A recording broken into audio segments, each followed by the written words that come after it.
Bonjour, bienvenue sur ABC Juris. Aujourd'hui, je vous propose une vidéo consacrée à la préparation de l'oral d'anglais du CRFPA. La première chose concerne la nature de l'épreuve. On ne sait pas grand-chose sur l'épreuve. L'arrêté nous dit seulement qu'il s'agit d'une interrogation en langue anglaise. Ça signifie que les IEJ ont donc une liberté totale quant au choix de la longueur de l'interrogation ou au fait de vous proposer ou pas des documents. Vous pouvez avoir ou non un temps de préparation, vous pouvez avoir des articles à lire, vous pouvez avoir juste des questions. Donc la première chose à faire, c'est de se référer aux conseils et aux informations données par votre IEJ. Mais au-delà de ça, je voulais vous donner 5 conseils pour la préparation de cet oral. Alors vous avez encore un peu de temps, donc le premier conseil, c'est de se préparer à l'oral d'anglais. Ça peut paraître un cliché, il s'agit effectivement d'une épreuve qui est coefficient 1, mais plus vous vous préparerez, plus vous avez de chances de réussir votre épreuve. Je sais que vous avez le grand oral, l'idée c'est pas de vous dire de passer vos journées à faire de l'anglais pendant les semaines à venir, voire le mois à venir, mais de trouver des méthodes pour préparer l'oral en travaillant un petit peu régulièrement. Donc, préparez votre oral, c'est le premier conseil. En révisant le vocabulaire, en révisant la grammaire. Également, deuxième conseil, introduire de l'anglais dans votre vie quotidienne. Plus l'anglais vous semblera familier, plus il vous sera facile de vous exprimer à l'oral le jour de l'examen. Donc c'est pour ça d'ailleurs que j'ai créé un groupe Facebook restreint dans lequel je vais proposer tous les jours un peu d'anglais. Si vous faites un peu d'anglais tous les jours, alors vous allez vous améliorer en anglais nécessairement. Troisième point, lisez la presse anglaise et la presse en français.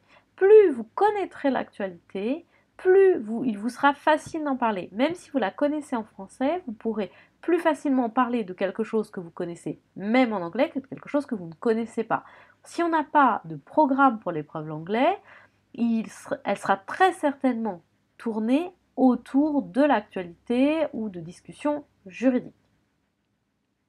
Donc, dans le groupe Facebook Agora Droit, on vous propose une sélection d'articles de presse notamment, pas que.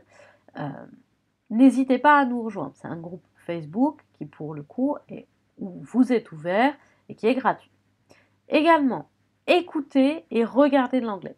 Regardez des séries télévisées en anglais, écoutez la radio en anglais, regardez des vidéos sur YouTube.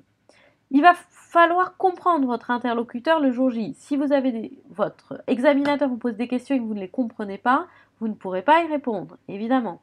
Mais également, votre cerveau va enregistrer ce que vous allez écouter. Donc vous allez enregistrer des tournures de phrases, du vocabulaire, que vous allez pouvoir réutiliser lors de l'examen. Donc, écoutez et regardez de l'anglais. Également, si vous regardez la télévision, je vous conseille de mettre les sous-titres en anglais, parce que pareil, votre cerveau va enregistrer des mots qu'il va avoir vus. Enfin, dernier conseil, cinquième conseil, parlez anglais. Exercez-vous à l'oral. Si vous ne parlez jamais en anglais, ce sera beaucoup plus difficile le jour de l'examen de vous exprimer dans une langue étrangère. Alors, vous pouvez faire des oraux blancs, certains IEG en proposent. Vous pouvez également contacter certains profs pour des cours particuliers. Je propose notamment des entraînements à l'oral d'anglais. Mais également, il suffit de parler en anglais en parlant à des anglophones, ça aide, mais également à vos amis, à votre famille. Et si vous êtes trop timide pour tout ça, parlez à votre chien, votre chat, à votre miroir, peu importe, parlez anglais. Même si vous êtes seul, lisez par exemple les articles de presse en anglais, lisez-les à voix. Entraînez-vous à vous exprimer en anglais. Voici mes 5 conseils pour la préparation de l'oral d'anglais. Je vous retrouve très bientôt sur ABC Juris. N'oubliez pas de vous abonner à la chaîne pour pouvoir suivre toutes les vidéos que je vais vous proposer en lien notamment avec cette préparation et en lien avec l'actualité juridique, ce qui peut vous servir pour le grand oral.